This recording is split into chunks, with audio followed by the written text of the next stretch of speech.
All right, we're going to get started this evening. Welcome to kids, parents, community residents, community leaders. Thank you for joining us this evening. My name is Claire Wurstel, and I'm the Strategic Park Planner for the Department of Parks and Recreation in Prince George's County. Thank you to everyone who participated in the last meeting and filled out the survey. We're very excited to share with you this evening the new design for the playground that is shared by the College Park Community Center and the Paint Branch Elementary School. We have a number of elected officials with us tonight, and I would like to just acknowledge them and thank them for their participation through this process.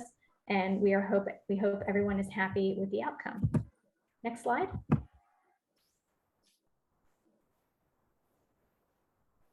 Just to recap for those who may not have attended the prior meeting, did you know that the department has 238 playgrounds? They range in shape and size from small neighborhood park playgrounds to large imagination playgrounds like the Wizard of Oz playground. Once a playground's reached the age of about 20 years old, it's considered beyond its useful life and ready for replacement. Because we have a lot of playgrounds, we prioritize them for replacement based on usage, condition, but also demographics of the neighborhood, special populations they serve, their walkability and accessibility to the community. So as you can imagine, this playground ranked very high on our list, and we are very excited for its replacement. Next slide. When we began this project, we identified the following priorities. We want to make sure that we have inclusive play for kids of all ages. We want to add safety features like signage, fencing, and adequate lighting, incorporate outdoor learning opportunities. As we know, there are many ways that children learn through play. We want to add comfort facilities like shade and seating, and making sure that the playground is properly maintained because we know that this is a high traffic playground. Next slide. This is an aerial of the playground site. It is approximately 9,500 square feet and sits behind the school and the basketball courts adjacent to the Paint Branch Trail. Right now, there are 3 separate play areas, which are going to be combined into one large play area. We will be adding accessible parking close to the playground, an accessible walk to the playground from both the parking lot and the school. We will be adding a fence and improving drainage on the site. And I'm now going to turn it over to Justin from Sparks at Play, who will walk us through the results of the community engagement to date and share the proposed design.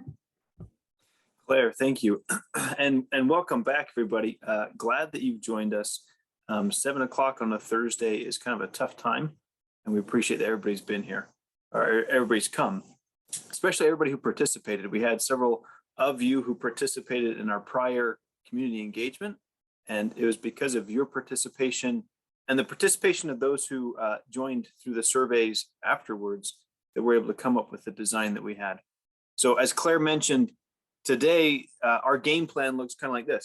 We're going to recap what happened during the community engagement. We're going to talk about the site plan, how we started to break it out. We'll show you something using bubble diagrams that kind of helps us all to orient ourselves in the space. We have some renderings to show and explain how the space is working. And at the end, we'll have some questions and answers, and then we'll talk about some of the next steps. So the first meeting that we had was with some of the local leaders and those who work in the community center and also the school. We talked about this previously, but if you weren't here, something that we learned is that 27% of the students who are at the school have autism, which is much higher than the national average. And 10% of the people who come to the after-school programs have a disability. And so that's something that we wanted to be cognizant of as we went through the design. We also learned that there's the Chinese immersion program at the school, which means that all the students at some point during the day are learning and speaking in Chinese, which was fascinating. And from this group, we developed about 5 major priorities. We wanted to have sensory play be an important component. The space needed to be fenced. We wanted to emphasize those Chinese elements, create various sitting spaces, and also provide unitary surfacing. And unitary surfacing is the surfacing that stays on the ground and can't be moved around. Then we had the next community engagement, and that's similar to what we're doing tonight, where we involved all the community members and people got a chance to vote and to participate. And so today I'm showing you the results. We're going to look at the results from our questions about inclusivity and sensory play. And then we'll look how things broke out with the exploration sliders. And we'll focus on the play type voting and then the survey results. We'll talk about those just briefly. One of the first things that we wanted to find out, we knew this space was going to be inclusive, but there's many ways to be inclusive. And so when we asked the group, how do we want to be inclusive? What are the primary strategies to use? The number one answer that came back was using unitary surfacing. That's what you see here in the background. So this colorful surfacing, it's all relatively flat, and it doesn't pick up or blow away over time. And then the second most common answer was multi-user play equipment. So equipment that persons of multiple generations and ages and group sizes can all participate together.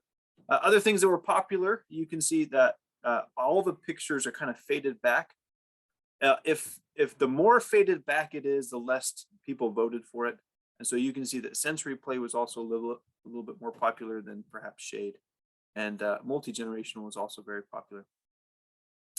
We then asked about sensory play. There's lots of different senses to engage. Which senses did the community want to engage? So music and sound came in at number 2. And then sensory panels came in at number 1. And sensory panels are the things that people can use with their hands or touch, and that stimulate the sound, that stimulate your ears and your eyes, and also provide a tactile experience. A couple other things that were popular was this symbol sign down here at the bottom, and then spinning was something that was identified. We then talked about different dichotomies. And so on the left-hand side, you have one type of play type, and on the other side, a completely opposite play type. And in the middle, the gray kind of graph shows us how the community voted on those things. And so when we discussed, we want something that looks traditional or open, the majority of everybody was leaning towards open with a little bit down the middle. When we talked about form versus function, the majority were right in the middle, but it did skew more towards function. People were looking for things, more things to do than the visual form of the space. We asked about group play and individual space. I would say that almost 70% was right down the middle. They wanted a mixture between group and individual play. And then we had a few people pushing all the way for group play and 1 or 2 individuals asking for individual space. And the results that you're seeing here are very typical of what we see. Usually this is kind of where communities land, but getting an idea of where this particular community is landing, what they want, helps with the design. We talked about physical play versus sensory play. Again, right down the middle, but skewing more towards the physical activity. When we talked about intuitive versus challenging, down the middle with most people pushing towards challenging, and we had a couple people who were voting for intuitive. And then when it came to colors, again, down the middle, but leaning towards calm colors. Those results tell me that the group is looking for a good mix. We want physical play and sensory play. We want intuitive things and challenging things. We want calm colors, but we like some pops of color as well. And then we asked about different types of play equipment. And so the first one we talked about was climbing, and people got to vote on what are their favorite types of climbers. Nature climber was the number 1 response, and then having cable towers or nets or cables, and then also rock wall grips. Those came in both at 2. Other things that were popular were kind of the rope bridges, and then the metal and cable climbers as well. We asked about slides. Coming in at number 1 was the alpine slide, which you'll see here, and we've worked that into the design. And then the triple slide. And the triple slide is a great experience for multiple kids. You'll see in our design that we couldn't fit a triple slide, but we were able to get a double slide, which is very similar to the triple slide. It's a little bit steeper. The triple slide just takes up a bigger footprint that we didn't have. When it came to spinning, the global motion and the omnispin were kind of neck and neck. The global motion took number 1, omnispin number 2, and then there's also other votes for the saddle spinner. So what we're looking for are these multi-user spinning experiences. And then we asked about social dramatic play types, just knowing that this group probably responds better to social dramatic play. We wanted to know what types of social dramatic play were important. Performing came way over everybody else. That was kind of the biggest vote that we had there. And then role playing came in after that. And then we asked about other spaces. We learned from the community before that a big priority was having other spaces to do other things. And so when we asked what kinds of other spaces, group gathering was number 1, integrated spaces, so like spaces underneath, was number 2, and then cultural and cozy spaces and music area came in at number 3. There was some comments in our last meeting. Is it possible to take some of these things and combine them to have multiple functions? And it definitely is.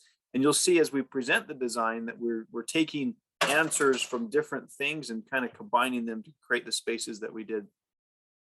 The other things that we have to consider, so we've talked about what we want and what we need and what's the priorities for the community. The other things to consider is the budget and the space and also the timeline. And so we take those things, we bring them together to create a design. And what I'll show you now is how the design broke out and what we were able to do. I'm actually going to stop presenting in this format so I can actually draw on top of this so you can see what's going on. There is a pathway that's going to run right about here, and then an entry that comes in right about that space, and then another entry that kind of wraps in right about there. So we have a sidewalk that runs across about in that general area and a sidewalk that comes down there and there. And what we wanted to do is that as the kids come into the space, they immediately see something that's amazing, something that's exciting, something that they want to engage in. And so one of those ways to do that is to put in a multi-user spinner here, and then also a taller tower off to the side over here to get them excited. And then as they come down this direction, this performance space that we're creating. Around the perimeter, if I back up a little bit, around the entire perimeter, we put a fence, and the fence is for safety. That way, if there are kids who have a tendency to run, once they come in through the gates, there's only going to be 2 ways for them to get out, and that's the gate here and a gate there, which is great for parents who are trying to keep track of their really active kids who also like to bolt sometimes. Something else that we did, we wanted to make sure that kids are not accidentally walking into paths of high activity. And so as the kids are coming into the space, we put the spinner off to the side so that kids aren't walking through or past the spinning space to get to other things. We did the same thing with the swings. So you see here, the swings have been pushed kind of to this corner. And the thought there is if kids are coming in here, then they'll move this direction towards the swings. And there's no reason for them to walk through the swing area, which is usually the accidents that happen on swings are when kids are walking through, not paying attention. There is nothing on this other side over here to attract kids, so they'll want to walk through that space. So that's the site plan. That's kind of how we thought about it. These bubble diagrams kind of help break out the space a little bit more. On the left-hand side, we have the active play area. And so in the dichotomies, when we were talking about active play and passive play and intuitive and challenging, a lot of that is happening in this space right here. A lot of the active play, a lot of the big body movements, the running, the climbing, the sliding, those types of things are taking place in that space. And then we have the swinging on the other side over here. And the swinging is helping the children develop in different ways. It's creating this back and forth motion, which is good for the development of the inner ear. And then we also have kind of a group swing here, which is good for cooperation. And on both sides of those more active things, we have in the dead center, the socio-dramatic area, which has been designed to promote creativity, cooperation, and kind of the imaginative play. And then also kind of serves as a buffer between the two areas. And then at the very bottom, we took the fence line and continued it here, even though the border comes up like this. And the intention there is you have all this playground stuff up here with all the different surfacings, but we wanted to also provide some more natural play spaces. So spots where kids can sit on the grass, hang out, those types of things. And that's what this space here is designed for, putting some green space inside the fenced off play area. And we're still talking with the rest of the team on how this fence looks. We bend it out a little bit, but the idea is to put some open play, some open nature play in that area there.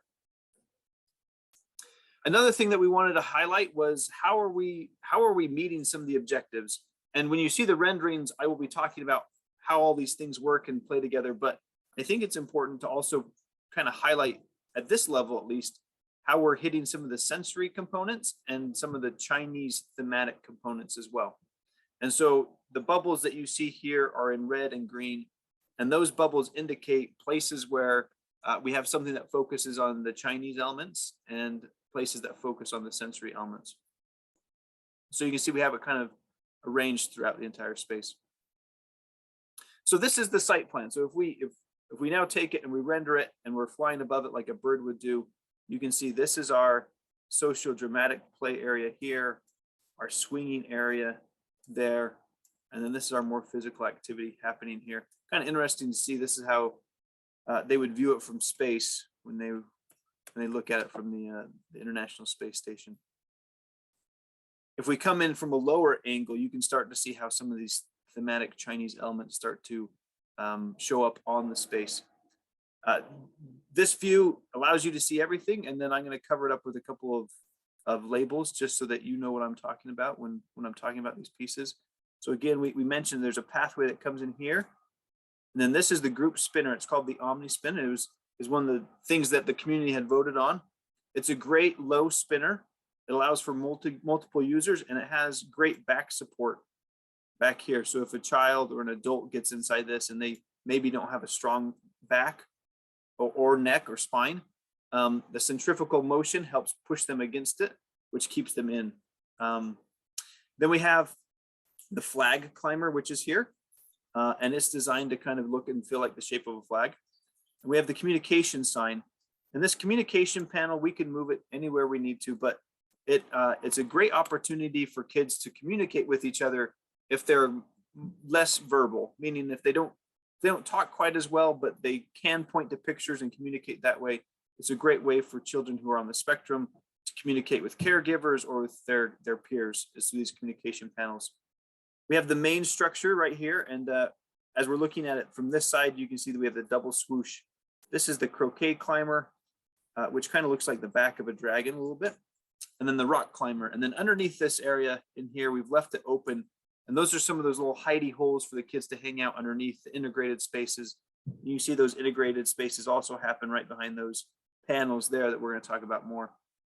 And then we have, leading from this main structure, we have a series of elements, and then the crossing of the garden bridge, which we'll look at a little bit closer, and then leading to our social dramatic area and the swing area, all of which, as we pan around, you'll get a better look at.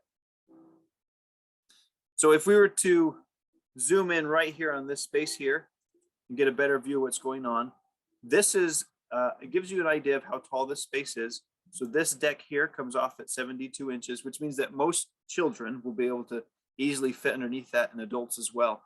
The slide is tall and it's steep, but it has a nice run out here at the bottom so that kids don't come flying off the slide. But it is very dramatic coming down, and it's great that it's side by side so kids can work together as they try to conquer that together. You see the croquet climber here again. And I'm going to put some labels back up as we talk about it. The croquet climber, reminding us of kind of the back of a dragon. Seek and find, which is this, and we'll focus on that a little bit more. And a tic-tac-toe panel back here. And we're going to be working with the school and other people who speak Chinese, which I don't, in order to come up with the right symbols for that. And then we have the Great Wall Bridge, and this is kind of to hearken to the Great Wall of China, and then a custom roof, which shows some of the character of Chinese architecture. The rock climber off to this side, which is bringing in some of those natural elements. And then we have the garden bridge, and the garden bridge is meant to evoke the feelings of the Chinese gardens with the large arching bridges that go over the top. And then we have spring pods, which are right over here that you can't really see too well. Now we're going to actually come and we're going to swing all the way to the back over here and take a look of the structure from the other side. And so as a child comes into the play space, there's several ways they can access this equipment. And what we try to do is we try to create graduated levels of challenge, meaning that some kids just want to get on the structure. Some kids are looking for challenge. Those who just want to get on the structure, there's this piece right here, and this is called the accessible transfer station. It's simple stairs. It's easy to get on. It also is the perfect height for a child if they are in a wheelchair. They can transfer out of that wheelchair and then get onto the structure as well. It's also great for parents who don't want to climb up the ropes to get up to the top of the playground if they need to help a child. And so that's our number one. That's the easiest way to get up on the structure. And number two is this thing here, which we're calling the character climber. And the character climber, it's a gradual incline. It's got handles on the sides. It's quite easy for the child to get up. And then it gets a little bit challenging as you come more this direction. So we have this rope climber here, which as a child climbs it, it wiggles and it moves. It's not going to tip over and dump them out, not by any stretch of the imagination, but it does have a lot of dynamic movement in it, which becomes a challenging climber for them.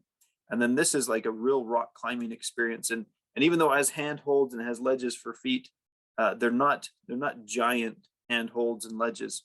And so it creates quite the challenge. And then you have the croquet climber back on this backside again that we pointed to earlier. And so this is your 1 here. This would be your 2. And then your croquet climber and this climber here are kind of your 3 and 4. And then the most challenging one is going to be like that rock climber on the backside.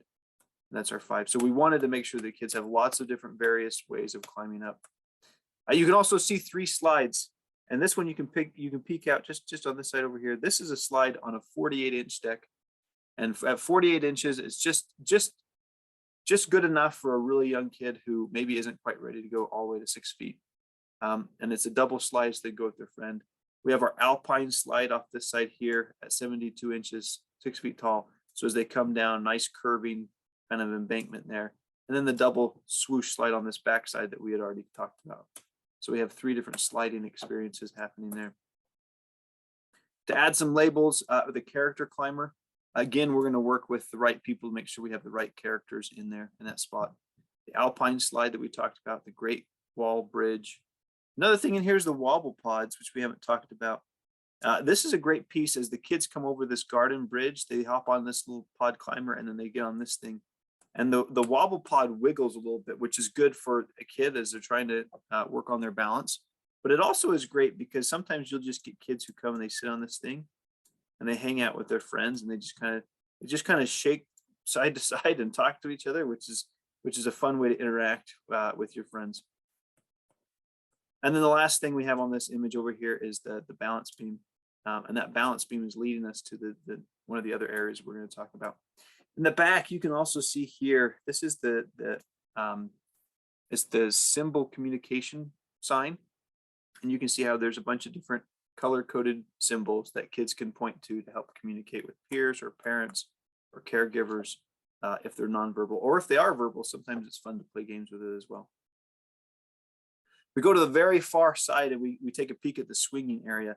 And the highlight of the swinging area is this oodle swing. And if you've ever seen or been around an oodle swing, these things are just incredibly fun. You can fit 3, 4, 5, and I've seen up to 8 kids on them.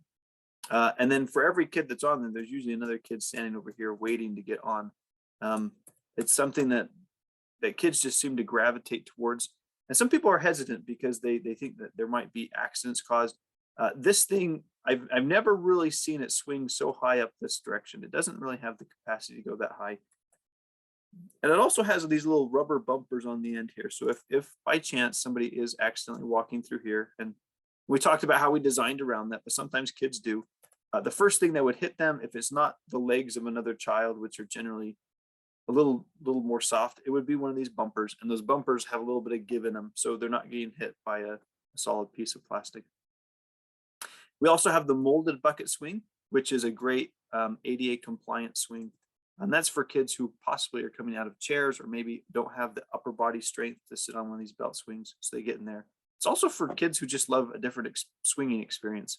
My kids love them just because, you get to put it on and you pretend like you are a NASCAR rider or driver and you're going back and forth. And then we have the more traditional belt swings here, which are great for kids who are learning how to pump on their own and navigate.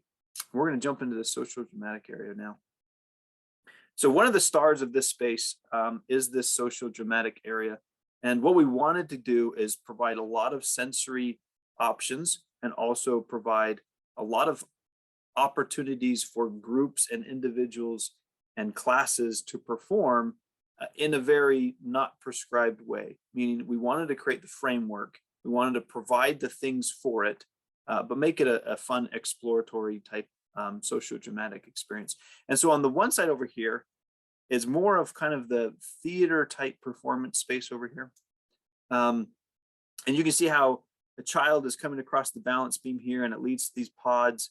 And so these pods are designed to be seats so that kids can face this direction and watch their friends play, or this direction. You can't really see that. Let's do this direction. And they watch someone performing. But they're also part of the playground equipment. And so that allows us to maximize the space just a little bit. Each of the pods are designed so that a child can approach it from front or back, and then they have leg room in front of them, and they don't feel like they're pinched inside there. So that's the performance space, very flexible in terms of what can happen there.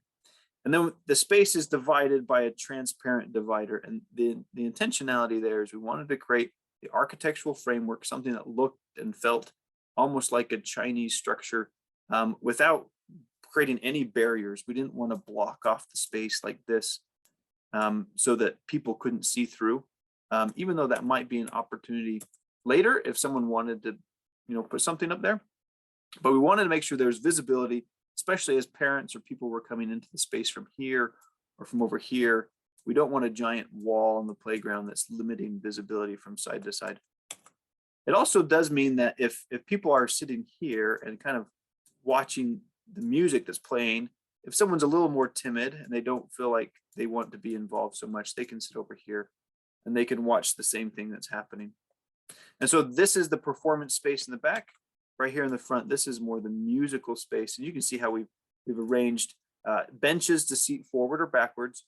And then we've surrounded the space by using drums and using chimes. And the drums and the chimes, they produce good, rich quality music. Sometimes you'll go to a playground, you hear thumpy thumps and tingy tings. That's not the noises that these ones produce. These ones actually play good quality tones. Each of these are tuned to a specific note. And so when you hear it, they all work well together on a pentatonic scale. And then we arrange them in colors as well. And the intention there was to create a bright, vibrant space. The other things that we added were along this side here and the other side. And this is kind of to help kind of separate the space, but also provide additional sensory stuff that's going on. So you'll see here as we add the labels to it. This one's a rain panel. So if you've ever taken a rain stick and turned it upside down, it's a wheel, and you turn the wheel and the wheel creates the rain sound, which is great for your ears. An image panel, and this is as you roll side to side, the rollers turn brown and white, and so kids can arrange them in a pattern. Most often I see kids just kind of roll them back and forth because they like to see they like to hear the noise and see the colors change. But every once in a while you'll get a really creative kid who goes in there and they create a pattern, or they will arrange them in a certain way to create like a face or something like that. We also have the marble panel. So if we're playing off the senses with what you can hear, then this is something that you can see and manipulate with your hands. This is another one that you can see and manipulate. And so this panel has marbles that are mounted inside of it, but they're loose enough. They're stuck in there, but they're loose enough that you can roll your hands across it. And what it does is the light comes through here and it hits the marbles, and there's light refraction. And so they can see the colors changing, and also very aesthetically pleasing noise as they kind of roll around, and then good tactile experience. And then the last one we have here is this color panel. And as a kid spins this, the colors rotate within this space, and it kind of creates this, I don't know if psychedelic is the right term for it, but this really kind of hypnotic movement. And on the back side, there's another thing that spins, and it kind of creates a rotational spiral, which is fun to engage in. Yeah, I think I covered it all. Oh, and the last thing we did here, when we originally presented this to the internal committee, we had a certain pattern that was here on this space, and the request came from someone who knew much better than I did that we change the pattern to have this pattern instead. And this pattern is a simplified form of a symbol for longevity, I believe it is. Correct me if I'm wrong. And so we did modify it. And so now in the ground, there's this message of longevity that we're trying to instill in the children, even though they might not know exactly what that is. This last little item here that we have is a climber, and mentioned it before. It kind of looks like a little bit like a flag, and so that's kind of the thoughts that we're going with there. The reason I wanted to include a piece like this is that most of the climbers that we have are going up towards like a deck. And so the kids are doing mostly hand over hand movement to climb up to the top, which is great. It's good for developmentally the kids learning how to put their hands above. This climber teaches kids how to put their hands and feet side to side. And that requires a different set of synapses to fire in your brain to be able to think about, how do I move from side to side, and how do I move my left foot past my right foot in order to get there? And what do I do with my hands in order to get across there? And so this type of climbing is called traversing. And the objective is to get up, right? But it's also to go across. And it's that going back and forth, which allows the right brain and the left brain to work together, which is something that is good for this demographic that we're working with. The other stuff that I wanted to focus on here, and these are kind of the embellishments that we're working on. We wanted to bring in other elements of the Chinese character or the Chinese aesthetic. And we did that in 3 ways. And these are custom panels that we still have time to manipulate and change. The first one is the tic-tac-toe. We already know that these aren't the symbols we want to use. And so we're going to be working with people to come up with the right symbols for those tic-tac-toes and see if we can't get it changed. They are X's and O's, but I think in Chinese they mean something else. And so we want to change that. And then we have a seek and find panel. And the seek and find panel, which you actually see over here, contains these different patterns that have kind of a Chinese aesthetic to them. And we're asking, can you find these patterns throughout the playground? And so as the installers put this panel on this space, they'll also be given these 6 medallions. And you can see how the medallions correspond with the patterns that are located. I can't find that one. Sorry. Those medallions match the patterns on this thing here. And so what happens is the installers, once they've installed the panel, they then take those medallions and they will attach them on the playground. So for instance, that one could be attached there, or they can put it here in the space, or they can go all the way over to the social dramatic area and put it on a post or something like that. And what it is, the kids start looking for these things, and it's kind of these secret Easter eggs that are hidden around the playground that they can go find, or they can challenge their friends. And then the last little panel that we have is this one right here. We would put a very generic Chinese looking dragon on there. The intention would be that the school, we'd work with them, come up with something that's appropriate for the kids and for the program, the Chinese immersion program that they have going on. And it could be words with their translations in Chinese, or it could be phrases, or it could be any other thing that they would feel like is appropriate. And then that's it. I kind of just ran out of steam there. Anyway, that was a whole lot, and I went through it really quickly. And if you do have any questions, I think we're taking those questions in the chat, and we'd love to address them. And I can also go back and visit any of the stuff that you had brought up if I need to go through it again. Thank you, Justin. Yes, please put any questions or comments you have in the chat, and I'll read them out loud, and we'll try to answer them as best we can.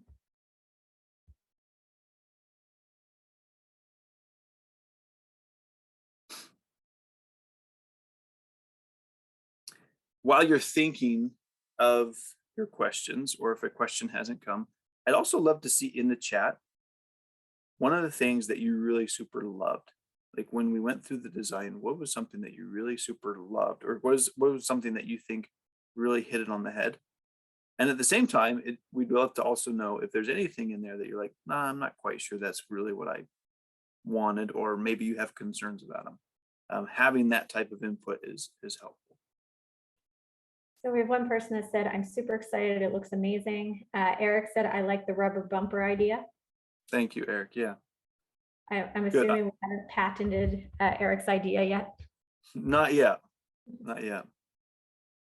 Can you talk about the elements beyond the molded bucket swing that is incorporated into the design to ensure accessibility? Yes. Now, how much more time do we have on this meeting? Because you just hit a button with me. When it comes to playgrounds, all of them need to be accessible. And so whenever we design something, we want to make sure it is accessible. Beyond accessibility, we want to make sure they're inclusive. And when something is accessible, according to playground standards, the bar is actually really super low. And I'll show you how we met that bar. So according to standards, there needs to be a way for a child in a wheelchair to get onto any structure that has elevated pieces. And we did that by providing this accessible transfer station. So a child will be able to get out of their chair and then access all these pieces that are up on top. And according to code, they only need to be able to access half of them, which I think is ridiculous. And so we want to make sure they could access all of them. And then we do a count to determine how many of these pieces are elevated. And that includes all the climbers and things that get up there. And then there's kind of a formula to figure out, of those, we now need to have a certain amount of elements that are ground level. And so you can see that we've got several ground level type components all throughout this space here. And even the music elements back inside here. And the swings are also considered ground level. And so we've far exceeded the requirements for how many ground level pieces we need. And that's how we met accessibility. And the other thing that we wanted to do is this surfacing that you see here. This is all the unitary surfacing, which means that a mom with a stroller or a grandpa who needs a cane, all this is really super easy to walk around out here. And because of budget, we needed to work in some spaces that weren't quite as expensive. And so we picked select areas to be very strategic and to use the mulch. And the mulch is still considered an accessible surface, but I've seen how well someone in a wheelchair can get through on these, and even with a stroller, and it's not ideal. And so we wanted to be very strategic in how we used our engineered wood fiber.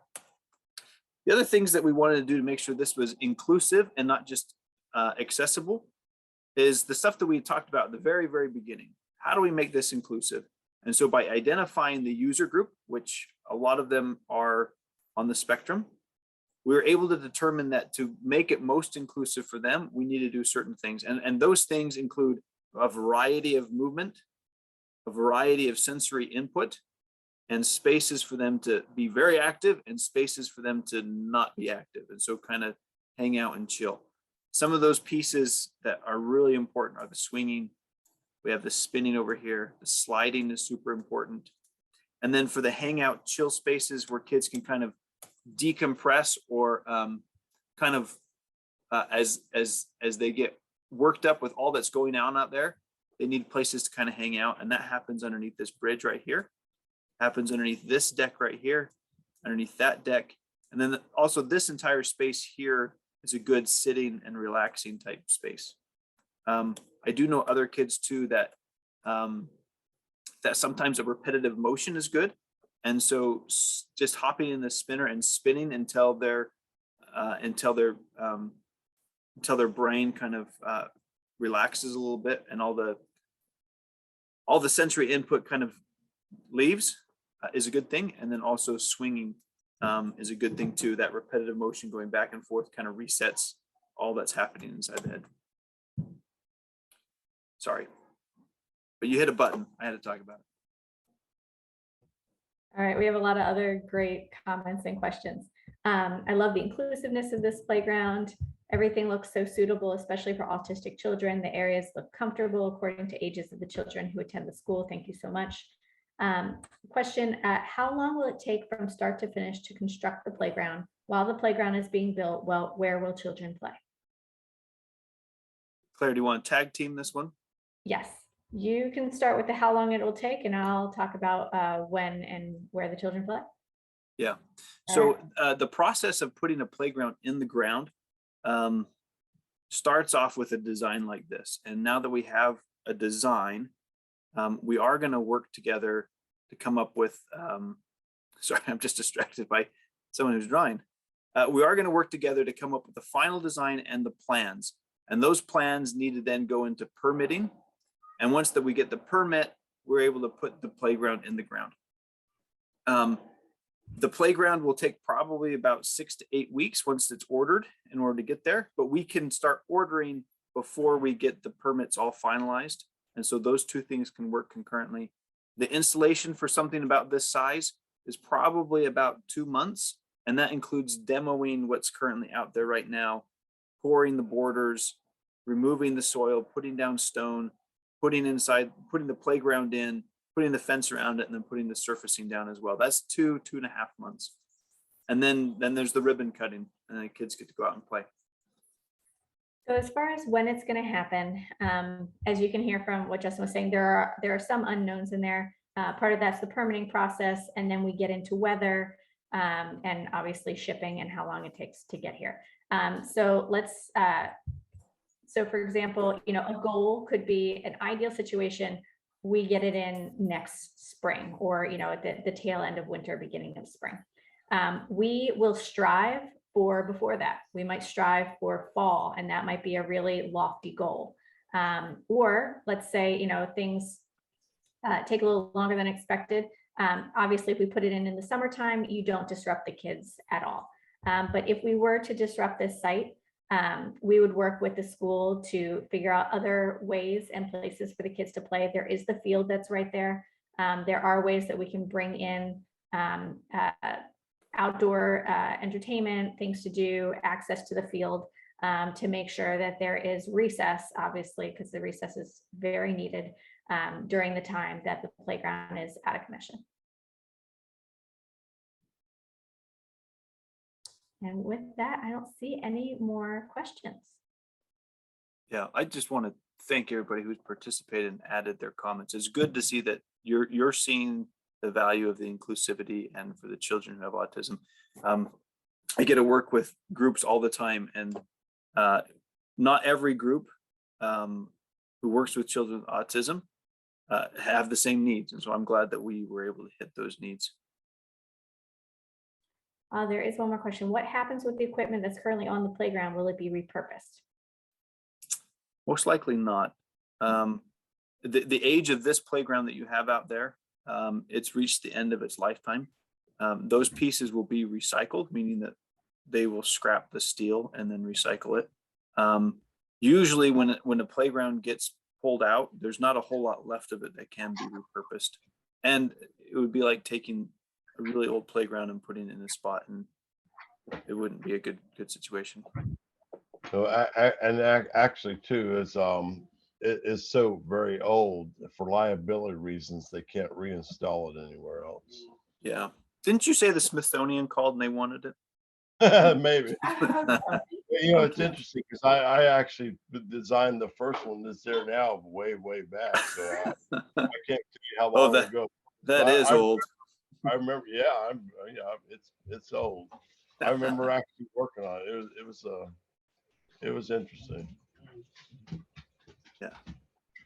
Thank you, everybody, for coming out tonight. We really appreciate your participation. We will be putting the final design up on the website. If you have questions or additional comments, please let me know. My email and phone number are in the chat. You can also find my contact information on the website. We will be in touch with the school to talk through a lot of those outstanding pieces regarding the Chinese characters. We'll be making a few tweaks to the design, and then we will make sure to keep you informed as we go through the process of where we are regarding ordering, installation, and shutting down and building the playground. Have a great evening.